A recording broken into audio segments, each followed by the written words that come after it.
تجوید کے ساتھ قرآن شریف سیکھنا پڑھنا کتنا ضروری ہے آپ اس سے اندازہ لگا سکتے ہیں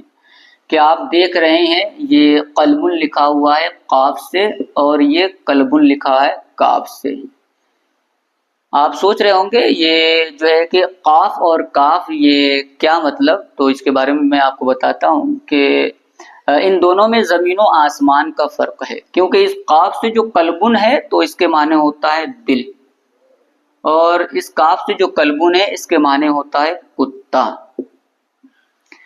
اب جو ہے یہ قاف موٹا پڑھا جاتا ہے اور یہ کاف باریک پڑھا جاتا ہے۔ اگر کوئی قلبن کی جگہ جو اس قاف سے لکھا ہوا ہے قلبن کی جگہ قلبن پڑھ دیا تو معنی کتنا چینج ہو گیا۔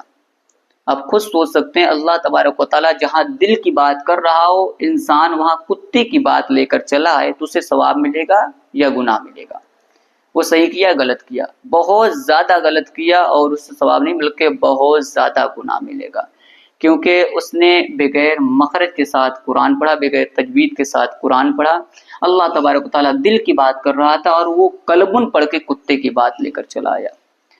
تو اس لیے ہر ایک کو ضروری ہے تجوید کے ساتھ قرآن سیکھنا، مخرج کے ساتھ قرآن سیکھنا، کہ کس حرف کی آواز کیسے نکلتی ہے، کیسے پڑھا جاتا ہے قرآن شریف، کہ جس سے معنی بدل نہ جائے، کیونکہ ذرا سے جو ہے کہ حرف میں تبدیلی پیدا کیے تو فوراً زمین و آسمان کا معنی جو ہے کہ چینج ہو جاتا ہے، یعنی دن کا رات، رات کا دن ہو جاتا ہے، صحیح غلط، غلط کا صحیح ہو جاتا ہے۔ آپ یہیں پر دیکھ سکتے ہیں یہ قاف ہے، یہ کاف ہے، مگر یہ موٹا پڑھا جاتا ہے، باریک پڑھا جاتا ہے۔ اگر اس کو باریک پڑھ دیے تو پھر کتنا معنی چینج ہو گیا کہ قلبن کی قلبن پڑھ دیے تو کتا ہو گیا، اتنا معنی چینج ہو گیا۔ اور دوسری چیز میں آپ کو بتا دوں کہ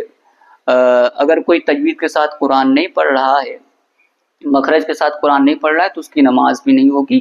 اور اگر تجوید کے ساتھ اور مخرج کے ساتھ کوئی قرآن نہیں پڑھ رہا ہے تو وہ گھر میں لاکھ تلاوت کرے، پر ڈے تلاوت کرے، روزانہ پڑھے، اس کے گھر میں خیر و برکت نہیں ہوگی، کیونکہ خیر و برکت تب ہوگی گھر میں جب وہ قرآن شریف کو صحیح پڑھے گا۔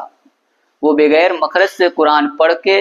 بغیر تجوید کے قرآن پڑھ کے صحیح غلط، غلط کو صحیح وہ کرتے چلا جا رہا ہے، بتاتے چلا جا رہا ہے، تو کیسے خیر و برکت ہوگی؟ گھر میں خیر و برکت تب ہوگی جب مخرج کے ساتھ، تجوید کے ساتھ قرآن پڑھا جائے گا، نماز تب ہوگی جب تجوید کے ساتھ قرآن پڑھا جائے گا۔ تو ہر ایک کو چاہیے کہ تجوید کے ساتھ قرآن پڑھنا سیکھے، کہ وہ گناہ نہ کمائے بلکہ نیکی کمائے تجوید کے ساتھ قرآن پڑھ کے۔ اور دوسری چیز، دینی مسائل کے بارے میں بھی جاننا بہت ہی اہم ہے، بہت ہی ضروری ہے، چاہے وہ نماز کے مسائل ہو، چاہے وہ حج کے مسائل ہو، روزے کے ہو، غسل کے ہو، وضو کے ہو، اس طرح کے تمام مسائل کے بارے میں جاننا ہر ایک کو بہت ضروری ہے، کیونکہ جب تک انسان جانے گا نہیں تب تک اس پر کیسے عمل کرے گا، کہ اللہ کے نبی صلی اللہ تعالی وسلم نے کیسے کہا ہے وضو کرنے کے لیے، کیسے کہا ہے غسل کرنے کے لیے، اور پھر اس کے بعد نماز پڑھنے کے لیے، حج کرنے کے لیے، روزہ رکھنے کے لیے، کہ کون سی اس میں غلطی ہو جاتی ہے جس سے نماز نہیں ہوتی، یا وضو نہیں ہوتی، یا غسل نہیں ہوتا، یا روزہ نہیں ہوتا، یا حج نہیں ہوتا۔ ان تمام چیزوں کے بارے میں جاننا بہت ضروری ہے، کیونکہ انسان تبھی عمل کر پائے گا جب جانے گا کہ اللہ کے نبی نے کہا کیا ہے، ہمارے نبی صلی اللہ تعالی وسلم نے کون سا طریقہ بتایا اپنانے کے لیے، اللہ نے کیا ارشاد فرمایا، ان تمام چیزوں کے بارے میں جب تک جانے گا نہیں عمل کیسے کرے گا؟ ہر ایک کو ان تمام چیزوں کے بارے میں جاننا بہت ضروری ہے اور اس پر عمل کرنا بہت ضروری ہے۔ تو میں آپ کو بتا دوں کہ اگر آپ آن لائن قرآن شریف تجوید کے ساتھ پڑھنا سیکھنا چاہتے ہیں، یا دینی مسائل جو ہے کہ جاننا چاہتے ہیں، تو آپ مجھ سے رابطہ بھی کر سکتے ہیں۔ اسکرین پر آپ جو نمبر دیکھ رہے ہیں 73 48 13 82 53، اس کے ذریعے سے آپ مجھ سے رابطہ کر سکتے ہیں۔ آپ کو جو ہے کہ انشاءاللہ تبارک و تعالی تجوید کے ساتھ قرآن پڑھایا جائے گا، اور پھر جو مسائل ہیں اس کے بارے میں بھی بتایا جائے گا۔ اور ایک چیز میں آپ کو یہ بھی بتا دوں کہ کوئی خاص فیس بھی نہیں ہے، بلکہ ہر مہینے کی فیس صرف 300 روپے ہے، اور باقی ڈیٹیل جاننے کے لیے آپ چاہے تو واٹس ایپ کے ذریعے سے یا کال کے ذریعے سے بھی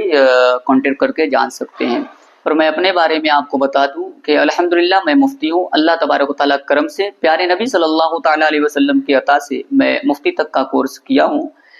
ہو سکتا ہے آپ مفتی کا مطلب نہ سمجھ پاتے ہیں، تو آپ کے لیے اور آسان کر دیتا ہوں۔ یہ مفتی جو ہوتے ہیں یہ بہت اونچے پوسٹ کے ہوتے ہیں، کہ سب سے پہلے انسان جو ہے مولانا بنتا ہے، پھر عالم بنتا ہے، پھر فاضل بنتا ہے، اس کے بعد جو ہے مفتی بنتا ہے۔ تو الحمدللہ میں مفتی ہوں. اگر آپ مجھ سے دینی تعلیم حاصل کرنا چاہتے ہیں تو اسکرین پر جو نمبر نظر آ رہا ہے 73 48 13 82 53، اس کے ذریعے سے آپ مجھ سے رابطہ کر سکتے ہیں اور دینی تعلیم حاصل کر سکتے ہیں.